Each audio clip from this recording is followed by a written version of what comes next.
Are you ready? Are you ready for the comeback? Yeah. Ну вот каждый раз, снимая отечественный автомобиль, я еду с мыслью, вот постараюсь снимать по максимуму все в позитивном ключе. Ну, друзья, мы только вот приехали, и она уже сломалась. Не работают указатели поворота. На приборке загорелся значок неисправности двигателя. Причем значок красный, то есть не желтый, а красный. Красный что у нас подразумевает на всех автомобилях, это общепринято во всем мире. Если красная лампочка загорается, то значит это какая-то критическая неисправность, и с ней нужно срочно дуть в сервис. Что в данном конкретном случае произошло, я не знаю. Но знаю, что точно у нас на обзоре сегодня новый, абсолютно новый, только сегодня получивший номера самосвал Урал 35510. И мы его для вас снимаем. Тракс ТВ приветствует вас. Погнали!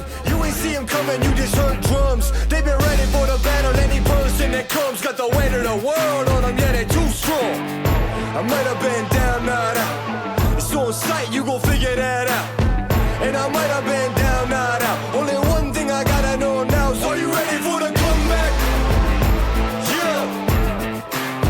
Are you ready for the?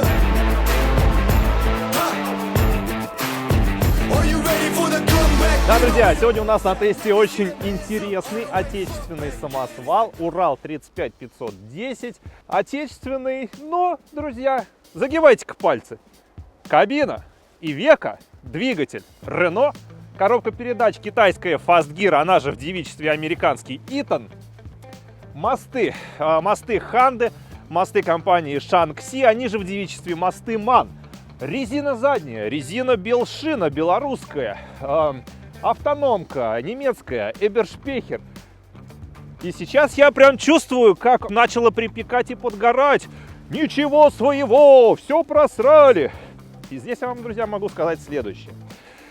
Все крупные мировые производители коммерческой техники проектируют свои машины таким образом, что те узлы и агрегаты, которые производятся уже именитыми, съевшими собаку на этом деле производителями, они стараются эти узлы использовать в своей технике, чтобы экономить деньги при проектировании, чтобы знать, что уж точно они поставили, например, рулевую машинку ZF, что она будет работать и не будет приносить проблем потребителям, они стараются это делать. Поэтому то, что сделал Урал, я сейчас говорю там про мосты шакмановские, про коробку Fast Gear, про двигатель, про кабину, я считаю, что это правильный путь для того, чтобы существовать в условиях рыночной конкуренции, когда потребитель своим кошельком голосует за машину. А коммерческий транспорт – это не легковушки. Эти машины покупают для того, чтобы зарабатывать деньги. А чтобы зарабатывать деньги, машина должна отвечать каким критериям? Ну, во-первых, она должна быть недорогой при покупке, она должна быть недорогой при эксплуатации, она должна быть ремонтопригодной и надежной. Но, конечно же, недостаточно просто понабрать проверенных уже узлов и агрегатов и из этого что-то скрепать. Скрепать это нужно еще так, чтобы это все вместе дружилось, работало и не доставляло хлопот. Но уже сегодня, друзья, это абсолютно новая машина, как я уже говорил, она вот буквально пару часов назад получила номера и уже куча неисправностей. И скажу так, друзья, это обзор чисто ознакомительный, он случайный. Буквально вчера мы созвонились и сегодня уже эту машину снимаем. Правильнее будет ее потом уже отдельно, благо у Игоря, у него уже второй Урал, первый Урал у него Урал Next. И сейчас он купил еще 6х4 машинку. И потом, я думаю, мы уже сможем рассказать о том, как эта машина покажет себя в эксплуатации и уже конкретно по узлам и агрегатам, по поводу их живучести. Что интересно, Игорь заказывал и оплачивал машину уже рестайлинговую, с новой мордой, с новым интерьером.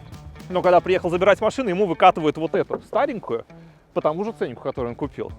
Типа, ну да, чувак, что-то у нас не получилось. Вот, следующую машину, когда приедешь забирать, мы тебе уже рестайлинговую дадим. Все, давай. Друзья, и давайте сразу поговорим о ценах, хотя здесь никаких сюрпризов и неожиданностей быть, конечно же, не может.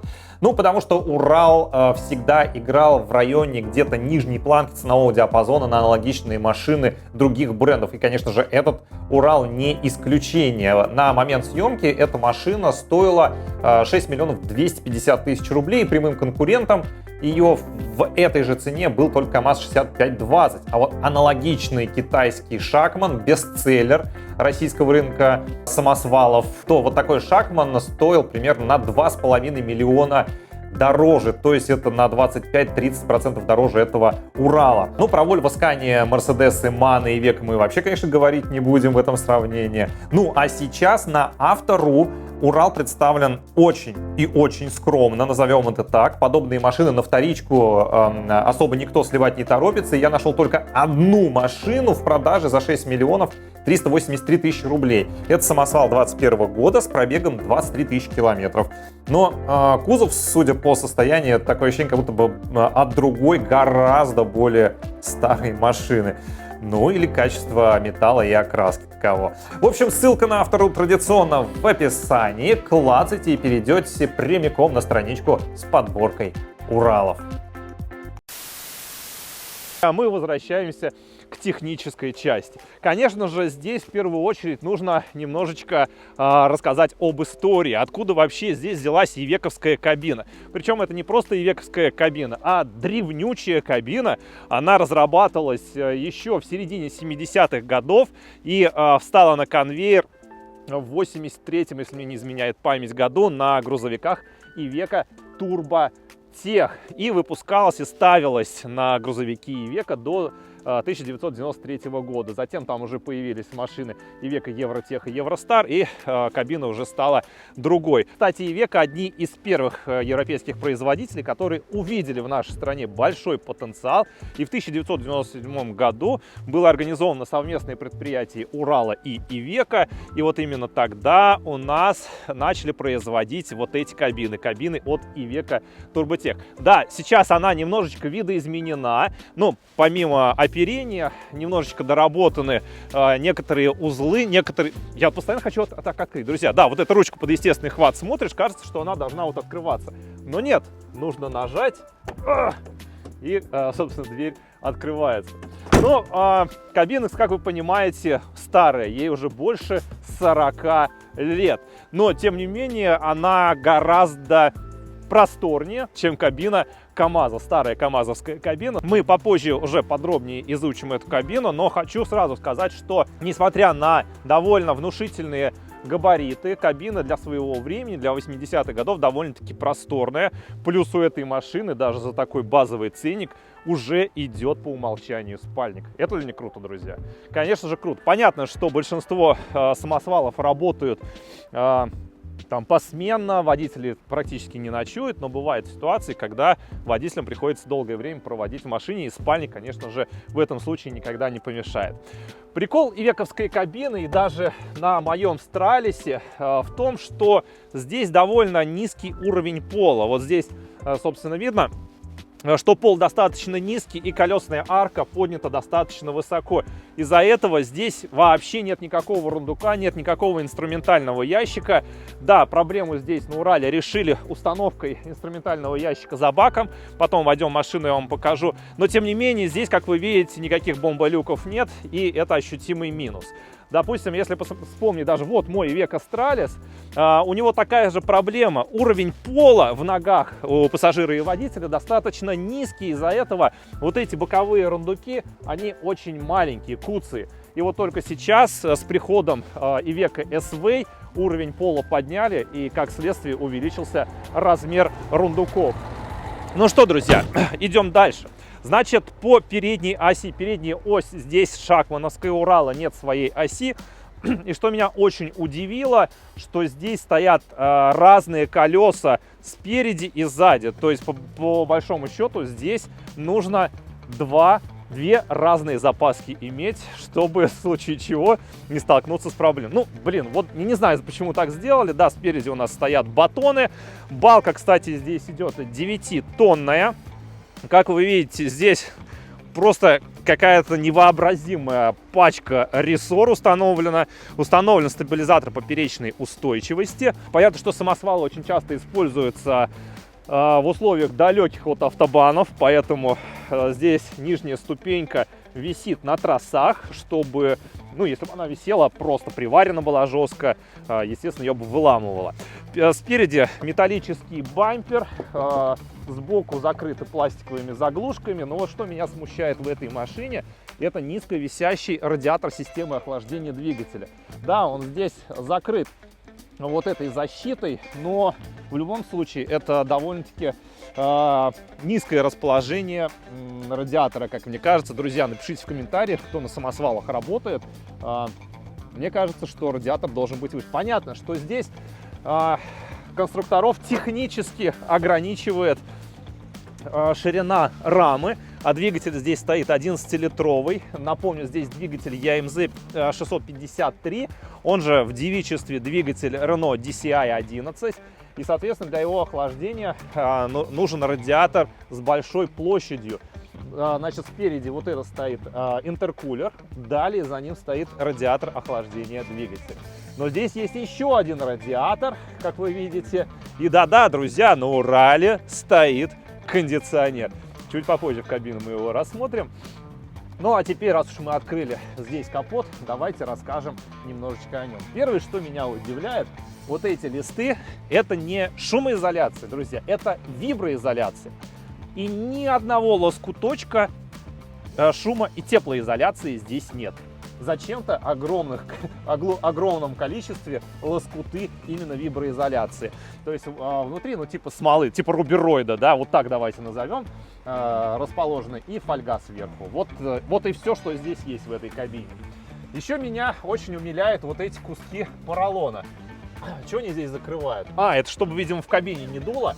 С этой стороны и с той стороны у нас заткнуто вот так кусочками поролона. Ну, ржавчинка уже пошла, несмотря на то, что машина новая. Как бы ничего удивительного. Кабина при этом подвешена на пружинах, на 4 пружинах, то есть 4-точечная подвеска. Хочу рассказать вот еще одна штука, друзья.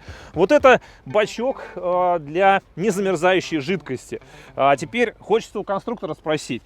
Вот когда вы вот сделали вот так бачок, видите, у вас же спроектировано даже носик, чтобы он немножечко вперед подавал. Что мешало еще сюда на 5 сантиметриков его вытащить? Как заливать сюда?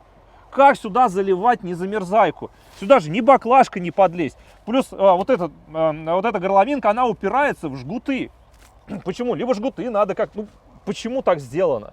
Здесь есть же место, есть все возможности сделать это по-человечески. Не понимаю. Поролонка здесь также торчит. Все есть. Далее, значит, по автономкам. Вот это стоит жидкостная. Это уже наш отечественный котел стоит. В салоне есть сухой Эбершпехер, но Эбершпехер, к сожалению, мы так не смогли запустить. Он тупо не работает. Напомню, что машина абсолютно новая. Итак, что мы видим? На гидроподъемнике кабины, который установлен за аккумуляторным ящиком, наклеечка. Внимание! Перед подъемом кабины следует обязательно перевести устройство AeroGLONASS в режим сервис. Окей. Я не знаю, как его переводить, поэтому переводить не буду, друзья, простите. Но на справедливости ради хочу сказать, что сейчас я хочу просто приподнять чуть-чуть кабину. Полностью мы ее откидывать не будем, там еще плюс вещи лежат. Поэтому сейчас чуть-чуть, чтобы нам немножечко открылся доступ к двигателю, и этот самый двигатель мы вам покажем. Ну что, уже хороший признак. Замки расщелкнулись, и кабина у нас приподнимается. Что мы видим? Сразу видны экраны, шумопоглощающие, судя по всему. Так. Ну вот знаете что, друзья, вот сейчас мы откинули кабину. Первое, что я вижу сразу, это какой-то обломанный и несоединенный разъем. Какой-то штекер. Может быть, из-за него, из-за чего-то из-за этого горит неисправность двигателя. Ладно, не суть, друзья. Может быть, просто какой-то глюк. Ну, это же Урал, ничего страшного. Если лампочка горит, значит, электропитание, в принципе, в машине есть, что уже хороший знак. Итак, двигатель EMZ 653. Как уже говорил, это двигатель, который освоили у нас на Ярославском моторном заводе. Это двигатель Renault DCI 11-литровый двигатель, рядный, 6-цилиндровый, 4 клапана на горшочек, распредвал у нас находится в блоке, топливная система Common Rail, естественно, есть турбонаддув, гильзы здесь мокрые, поршни составные, днище поршня стальное, юбка алюминиевая. В принципе, я думаю, двигатель этот все хорошо знают. Он ставился и на МАЗы, а в свое время он ставился на грузовики Renault Premium. Значит, первые двигатели были еще до электронной эпохи, двигатели DTI. И затем, уже когда у нас ужесточились в Европе экологические нормы, соответственно, французы сделали двигатель DCI 11, оснащенный топливной системой Common Rail. Вот в частности, из-за этой топливной системы, этих двигателей на реношках очень народ боялся и правильно делал, потому что эти двигатели, в принципе, ремонтопригодны, но если их обслуживать правильно, соблюдая моменты затяжки и покупая нормальные запчасти. Да, многие, кто сталкивался с этими моторами, знают проблемы с морковками, с перетяжками и так далее. Но останавливаться здесь не будем, потому что у нас уже стремительно темнеет, и переходим далее. Далее переходим к коробке передач. Коробка передач здесь 12-ступенчатая. Коробка передач Fast Gear. В девичестве, как уже говорил, это американская коробка передач Eaton, которая официально совершенно производится в Китае. Это довольно популярная коробка передач в Поднебесной. Выпускает их компания Shaanxi. Это просто автомобильный гигант, который производит практически все. Собственно, грузовики Шакман, они выпускаются и входят в группу Shaanxi. Эта коробка передач также знакома по грузовикам МАЗ. На МАЗы ставится и Fast Gear, на МАЗы, сейчас не знаю, ставится или нет, но раньше точно ставился вот этот движок EMZ 653. Вообще, МАЗ 5440, мы снимали обзор. По-моему, тогда я навскидку насчитал 9 разных двигателей, которые устанавливались на МАЗ. Вот в том числе и вот этот мотор EMZ 653. Ну ладно, друзья, давайте это быстренько все опускать. И пока я опускаю, значит, перевожу флажок на опускание.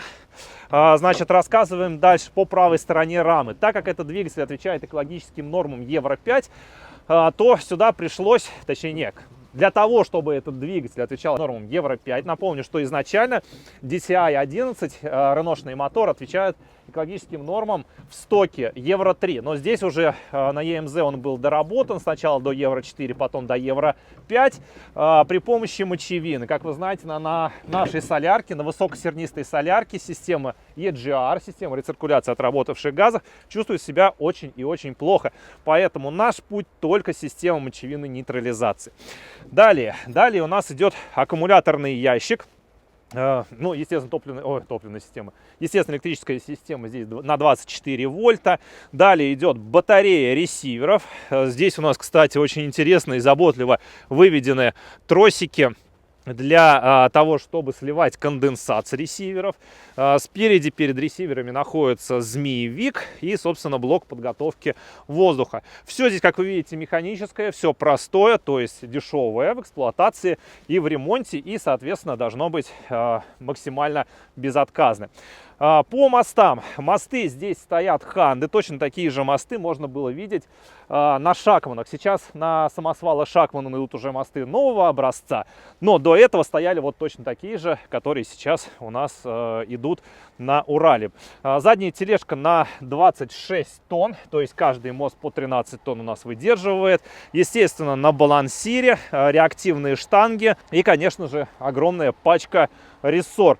В принципе, те, кто эксплуатирует грузовики Шакман, очень довольны тем, как эти мосты себя показывают. Да, кстати, мосты здесь с бортовыми редукторами. И очень кратенькая справочка для тех, кто не знает, для чего вообще существуют мосты с бортовыми редукторами. Это сделано для того, чтобы разгрузить редуктор центральный на мосту, чтобы не рвало полуоси, чтобы не рвало сам редуктор. То есть у нас бортовые редукторы планетарные здесь стоят, которые разгружают основной редуктор. Но и плюс благодаря этому основной редуктор мы можем сделать очень маленьким и компактным, потому что там основная шестерня в главной паре делается гораздо меньше, чем если бы это были прямые мосты. За счет того, что редуктор компактный, соответственно, картер у нас маленький, у нас увеличивается дорожный просвет. В общем, одни плюсы. Да, здесь есть большие потери, имеется в виду у нас больше шестереночек, поэтому это чуть-чуть увеличивает нагрузку, чуть-чуть увеличит расход топлива, но, друзья, это самосвал, поэтому здесь по-другому никак. Ну и плюс на самосвалах часто у нас резина, скажем так, большого диаметра, что дополнительно нагружает детали трансмиссии. Поэтому на самосвалах чаще всего у нас встречаются мосты именно с бортовыми редукторами. Ну, здесь у нас имеются стабилизаторы поперечной устойчивости. Тормозная система здесь пневматическая, тормоза здесь барабанные, что, естественно, как это говорится, must-have для самосвалов, которые чаще всего используются на каких-то стройках, на грунтовых дорогах. В частности, эта машина работает на строительстве дорог. Да, и, кстати, Игорь, хозяин машины, говорит, что вот эти кронштейны фонарей, задних фонарей, крайне неудачны у Урала. При разгрузке, когда машина выгружает содержимое кузова, опрокидывает, часто выламывает вот эти кронштейны. Они лопаются, их приходится постоянно подваривать. И завод пока, к сожалению, эту проблему никак не решает и продолжает вот эти неудачные кронштейны устанавливать. А те, кто их покупает, эти машины эксплуатируют, продолжают их варить и мучиться. Кроме того, очень странное решение. Зачем-то Урал поставил сюда светодиодные фонари. Как показывает практика, светодиодные фонари моментально просто загрязняются снегом, заснеживаются снегом, наверное, правильно говорить, да? Загрязняются грязью и заснеживаются снегом. Вот, то есть светодиоды не греются, в отличие от ламп накаливания, и не растапливают этот снег. В итоге по зимней дороге буквально там 10-15 километров все это залепляется, и фонари слепнут, и совершенно ничего здесь не видно. Кстати, непонятно, решетка жестко зафиксирована, прикручена, а как фонари мыть? Тоже как-то очень странно все это сделано. Фонари такие какие-то дешевенькие, китайские. Ну ладно, посмотрим, как они будут переживать условия российской эксплуатации. Резина здесь 315 на 80, 22,5 посадочный диаметр. Здесь, в принципе, все понятно. Здесь стоит белшина. Тоже непонятно, как она будет ходить. Бак на 350 литров. Рядом же находится инструментальный ящик. Кузов здесь на 16 кубов. Не очень понятно. 16 кубов.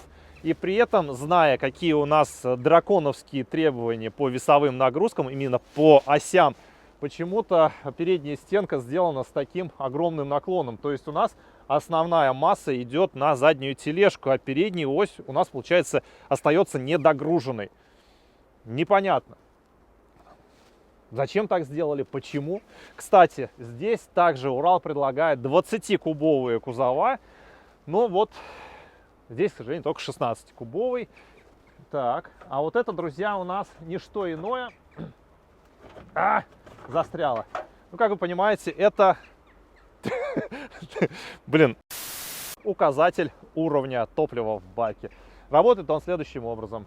Откручиваете пробку, вставляете указатель, вытаскиваете указатель и потом смотрите, сколько вам указатель указывает, какой запас топлива у вас остался в баке. Ну вот современные технологии, друзья, вот так это все работает. Ладно, здесь у нас располагается лестница, с той стороны лебедка и запаска. Нет, вот смотри, вот камерой попробуй, вот отсюда смотри. Я просто чуть-чуть дотрагиваюсь до рычага, и видно, как смещается вся консоль. Да, это, конечно, друзья, что-то с чем-то. Ну, мы сейчас внутри кабины Ивеко 40-летней давности. Ну, какая разница на самом деле? Сколько тысяч лет назад была выпущена кабина? Главное, что она, в принципе, достаточно просторна и комфортна для строительного грузовика, для грузовика, который призван, собственно, эксплуатироваться где-то. Ну, это же не магистральник, да, это же не магистральный тягач, где водитель живет в кабине. Но, тем не менее, конечно же, большего комфорта хочется. Хочется, чтобы шахта, например, была поменьше.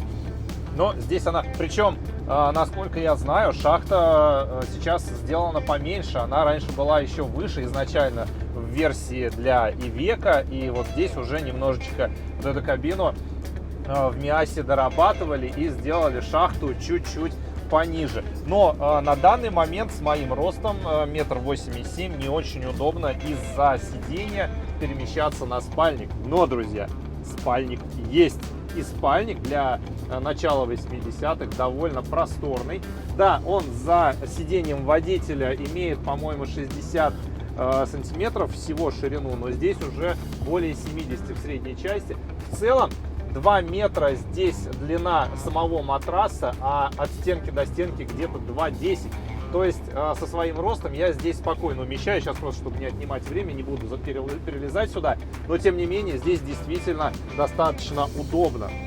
Далее, под матрасиком имеется достаточно объемные вещевые отсеки.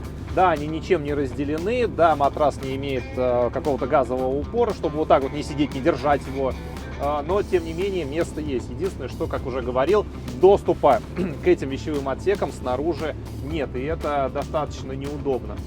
Что у нас здесь? Ну, здесь инструменты, там стоит неработающий эбершпейхер. Почему не работает, непонятно. Сидим, греемся на двигателе. Снизу есть подбутыльники, но камерой, к сожалению, не получится подснять. С этой стороны есть. Да, с этой стороны тоже есть подбутыльник. Есть крючок на задней стенке. Но в остальном, блин, ребята, как же топорно тут это все сделано. Что меня здесь удивляет? Друзья, представляете, здесь нет ни одного подстаканника, чтобы вот этот отвратительный кофе из пятерочки куда-то приткнуть, куда-то поставить. Нет ничего, никаких емкостей. Хотя, с другой стороны, о каких емкостях может идти речь, когда здесь нет даже элементарного прикуривателя, точнее розетки на 12 вольт. То есть зарядить здесь ничего невозможно. Но даже более того, здесь нет не только розетки на 12 вольт, здесь нет даже отсека под магнитолу. Друзья, здесь некуда вставить магнитолу. Вот стоит тахограф и все. И это, друзья, подождите секунду. Ай-яй-яй-яй-яй-яй. Нет, 2022 год.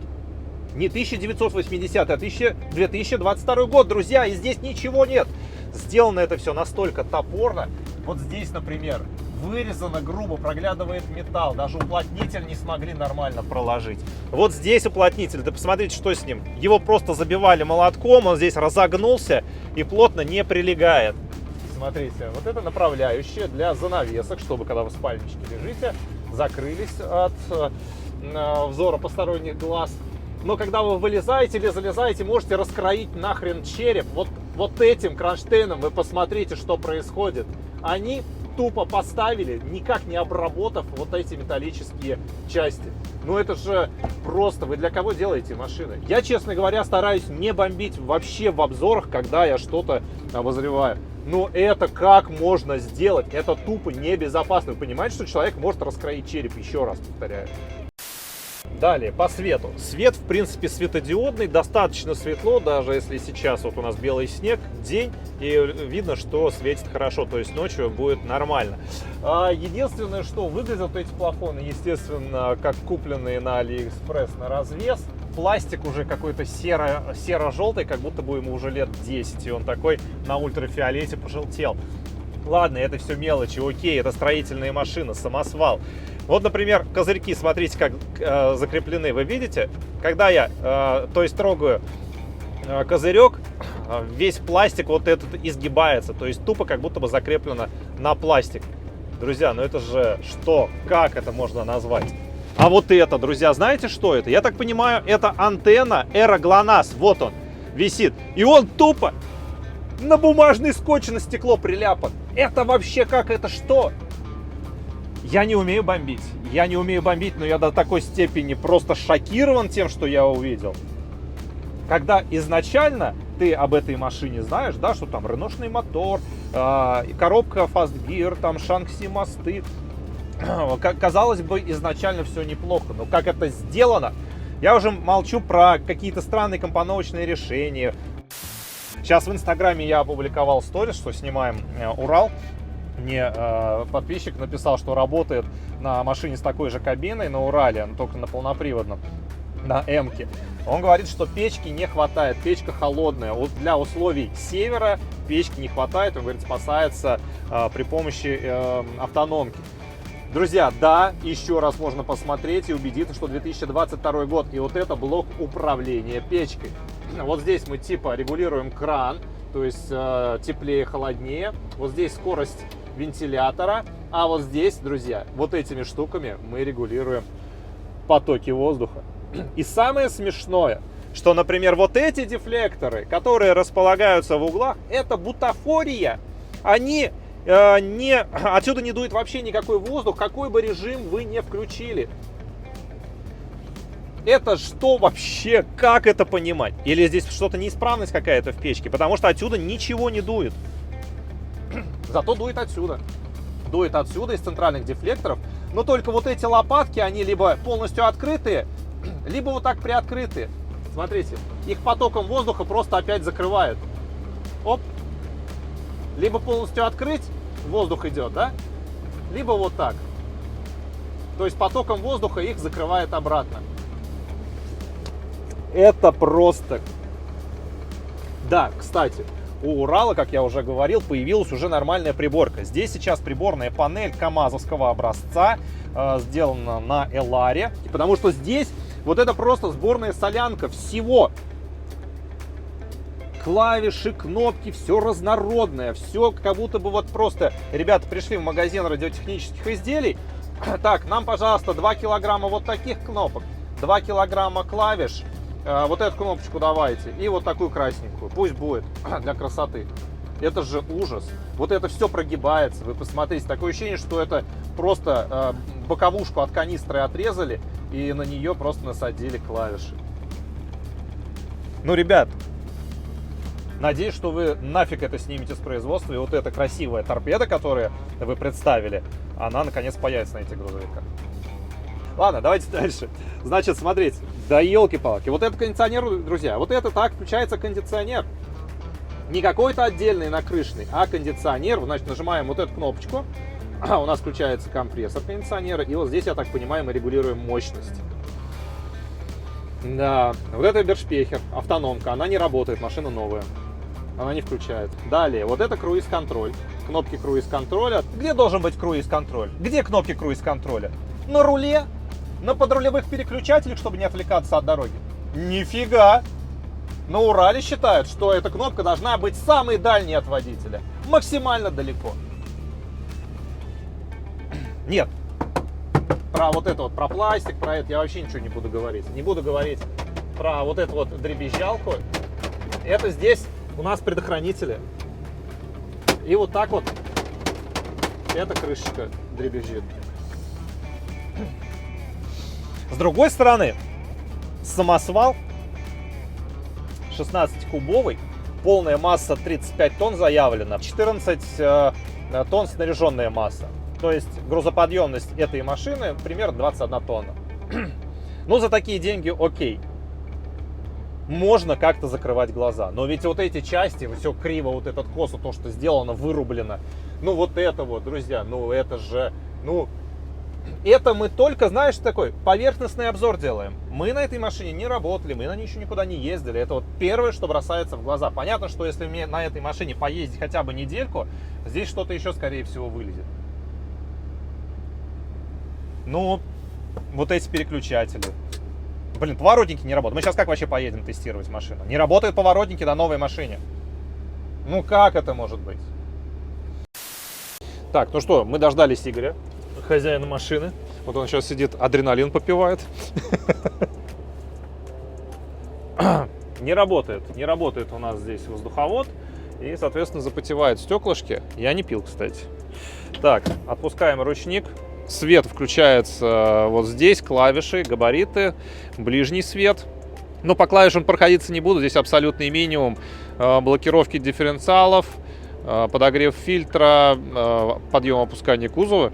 Короче, выяснилось, как работают поворотники. Если ты включил аварийку, а аварийка здесь отказала, она не работает, соответственно, поворотники тоже не работают. Если мы выключаем аварийку, все, поворотники начинают работать. Безумие, конечно, безумие. Урал, что это такое вообще? Ну что, Значит, коробка 12-ступенчатая, Fast Gear. Как уже говорил, безумно мягкое сцепление. Трогаться прям вообще легко. Ну, понятно, что машина сейчас ничего не чувствует. Так, и я ничего не чувствую. Я сейчас выключил передачу и включил. Да, поперечное перемещение просто невесомое. Так.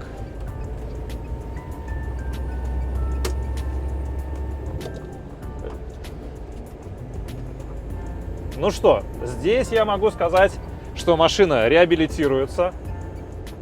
Вот по управлению машина довольно приятная, на удивление. Но Урал Next будет помягче. Урал Next очень комфортная машина, несмотря на то, что с Игорем как раз разговаривали, что у Урала Next, а вот тормоза здесь, конечно, чувствительные, очень чувствительные. Да, но это я сейчас обнаглел совсем и трогался, получается, с 9. Точнее, подоткнул 9. Да, кстати, руль здесь регулируется по углу наклона и по вылету, но регулируется он, скажем так, на достаточно небольшой угол, но с другой стороны регулировка есть. Что на фоне вот всего безобразно собранного кажется, ну ничего себе, молодцы, сделали. Правда, рычаг здесь регулировки упирается в необработанные острые кромки металла. Это, конечно, прям ай-яй-яй, ну как так можно?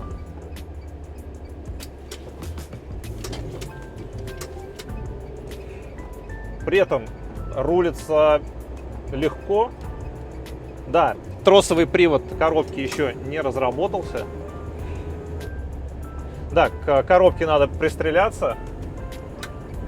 Когда долгое время ездишь на 16-ступке, на ZF-овской, немножко по-другому у тебя мозги начинают работать и воспринимать информацию. Кстати, сюда, на эту машину, якобы предлагается еще 16-ступенчатая ZF-ка как раз, на 2200 ньютонов на метр рассчитанная. Вот, но здесь Fast Gear. Переключается легко. Естественно, что немножечко разработается механизм и будет прям вообще шикарно. Так, это мы едем 50. Я никакого дискомфорта не чувствую. В этом плане, конечно. Единственное, что тормоза очень уж резко схватывают, да? Так, ну а что касается приборки, все просто, ну, то же самое, что и на КамАЗе. Расход сейчас средний показывает 41,9 литра, но это машина очень долго тарабанила на холостых, плюс она по городу ездила, плюс сами видите, какая погода, снегопад прошел, поэтому, ну, на эти цифры можно не смотреть, на самом деле.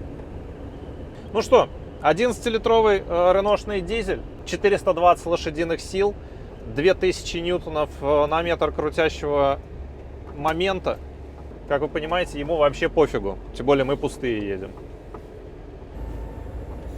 Сиденье здесь на пневмоподвеске. Сиденье, правда, российского производства.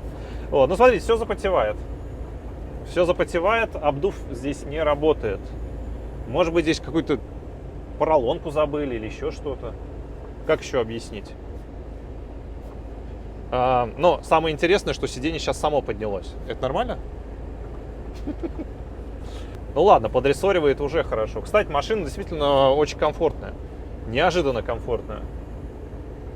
Ну, не в смысле, что ты прям как на пневмоподвеске едешь, но тем не менее.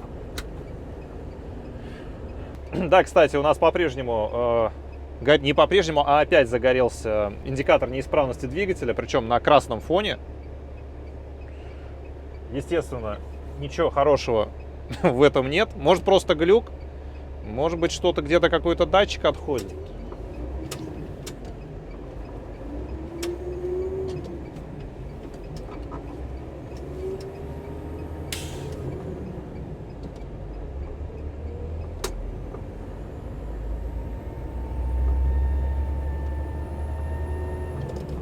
Двигатель, конечно, шумноват. В остальном на дороге гололед. тормозит, рулится, не рыскает, не прыгает.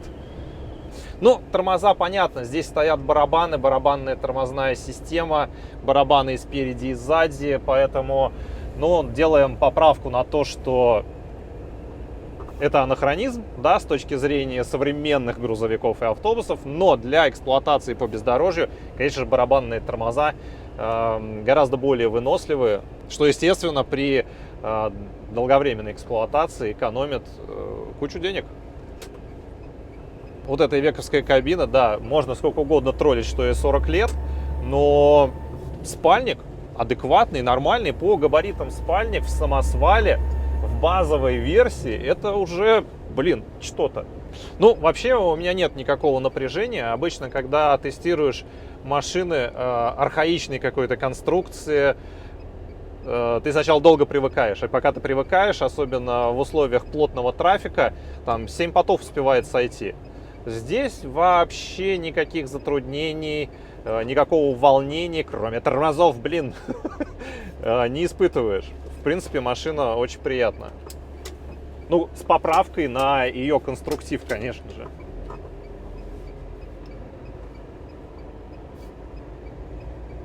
И уж тем более после Урала 4320 или уж 375 Урал, на котором я ни разу не ездил. Но если мы берем старый капотный Урал, то, конечно, это небо и земля, и эта машина просто эволюционный рывок, эволюционный скачок. На самом деле, вот если отбросить в сторону, наверное, качество сборки, качество материалов, то вот Урал Next вполне достойный автомобиль. Вся проблема в качестве. В качестве, наверное, комплектующих, в качестве сборки. В остальном машина, не имеющая конкурентов в своем ценовом диапазоне. Машина, конечно, оставляет двоякое впечатление. Удручает, конечно же, качество сборки, удручает непродуманность интерьера, дремучесть, деревянность, вот эти травмоопасные элементы. Ну, друзья, это несерьезно, это все-таки Урал, это не какой-то подпольный цех по пошиву шапок, дубленок и тапочек. Это же, блин, один из известнейших заводов Советского Союза и нынешней России. Печально очень. Но реабилитировалась машина во время движения. В принципе, могу сказать, что едет вполне себе неплохо. После всего того, что ты посмотрел по кабине, по салону, по тому, как едет, машина уже не кажется такой деревянной. Ладно, друзья, все, наверное, хватит болтать. Игорь, спасибо тебе еще раз большое за машину. Будем следить, как она будет эксплуатироваться. На этом все. Традиционно дизлайк, отписка. А пока всем пока.